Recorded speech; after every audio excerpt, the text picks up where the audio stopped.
Hello welcome to the day 8 of discipline challenge. So ಇವತ್ತು ಬೆಳಿಗ್ಗೆ ಎದ್ದ ತಕ್ಷಣ ನಾನು ಮೆಂತೆ ನೀರು ಕುಡಿದೆ.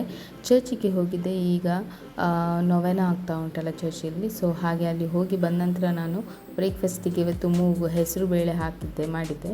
ಅದಾದ ನಂತರ ಮಾರ್ನಿಂಗ್ ಸ್ಟ್ರೆಚ್ ಎಲ್ಲ ಮಾಡಿದ ನಂತರ ನಾನು ಸ್ವಲ್ಪ ವಾಕ್ ಮಾಡಿ ನಾಯಿಗಳನ್ನೆಲ್ಲ ಬಿಟ್ಟು ಸ್ವಲ್ಪ ಕೆಲಸ ಮಾಡಿದೆ. ಇವತ್ತು ನನ್ನ ವೀಕ್ ಆಫ್ ಆದ ಕಾರಣ ತುಂಬ ಫ್ರೀಯಾಗಿದ್ದೆ ನಾನು ಕೂತ್ಕೊಂಡು. ಅದಾದ ನಂತರ ಇವತ್ತು ನಮ್ಮ ಮನೆಯಲ್ಲಿ ನನ್ನ ಅಣ್ಣ, ಅತ್ತಿಗೆ, ಮಗು ಎಲ್ಲ ಬಂದಿದ್ದರು. ಹಾಗೆ ಅವರನ್ನು ಮೀಟ್ ಮಾಡಲಿಕ್ಕೆ ಅಂತ ನಮ್ಮ ಮನೆಗೆ ಹೋಗಿದ್ದೆ. ನಮ್ಮ ಮನೆಗೆ ಹೇಗೋ ಆಲ್ಮೋಸ್ಟ್ 11:30 ಹಾಗೆ ಹೋಗಿದ್ದೆ.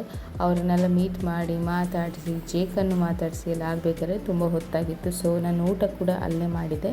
ಊಟಕ್ಕೆ ಇವತ್ತು ಬಾಯ್ಲ್ಡ್ ರೈಸ್, ಸ್ವಲ್ಪ ಪೋರ್ಕ್ ಮತ್ತು ಚಿಕನ್ ತೊಗೊಂಡೆ. ಪೋರ್ಕ್ ಆ್ಯಕ್ಚುಲಿ ನನಗೆ ಜಾಸ್ತಿ ತಿನ್ನಲಿಕ್ಕಿಲ್ಲ, ಅದಕ್ಕೋಸ್ಕರ ನಾನು ಸ್ವಲ್ಪ ತಿಂದೆ, ಬಟ್ ಅದು ನನ್ನ ಫೇವ್ರೇಟ್. ಅದಾದ ನಂತರ ನಾನು ವಾಪಸ್ ಮನೆಗೆ ಬಂದ ನಂತರ ಇವತ್ತು ಗ್ರೀನ್ ಟೀ ಇರಲಿಲ್ಲ ಇತ್ತು, ಅದಕ್ಕೆ ಲೆಮನ್ ಟೀ ಕುಡಿದೆ. ಲೆಮನ್ ಟೀ ಒಟ್ಟಿಗೆ ಎಳ್ಳು ಮತ್ತು ಸನ್ಫ್ಲವರ್ ಸೀಡ್ಸ್ ಆ್ಯಸ್ ಯೂಶ್ವಲ್ ತಿಂದೆ. ನೈಟಿಗೆ ಇವತ್ತು ಡಿನ್ನರಿಗೆ ಸಾಟೆ ವೆಜಿಟೇಬಲ್ಸ್ ಮತ್ತು ಹರಿವೆ ಸೊಪ್ಪಿನ ಪಲ್ಯ ಇತ್ತು, ಮಧ್ಯಾಹ್ನ ಮಾಡಿದಂಥದ್ದು. ಆಮೇಲೆ ಸ್ವಲ್ಪ ಕುಕ್ಕುಂಬರ್, ಅದರೊಟ್ಟಿಗೆ ಜಿಂಜರ್ ವಾಟರ್ ಕುಡಿದು ಇವತ್ತಿನ ಡಯಟ್ ಮುಗಿದ. ನಾಳೆ ಸಿಗುವ. ನಿಮಗೆ ಇಷ್ಟ ಆದರೆ ಫಾಲೋ ಮಾಡಲಿಕ್ಕೆ ಮರಿಬೇಡಿ. See you tomorrow.